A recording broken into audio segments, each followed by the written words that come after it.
अगर आप भी चाहते हैं डीजे उमेश का गाना सबसे पहले आप तक पहुंचे, तो लाल बटन को दबाना न भूलें और हाँ, बेल आइकन को जरूर दबाएं।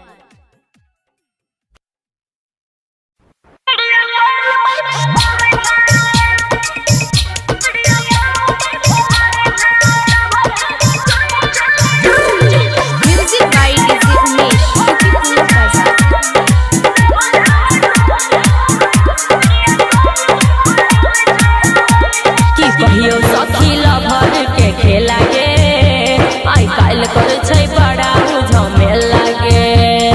कते बतइयो परेशान कर करे खेल के खोदिया।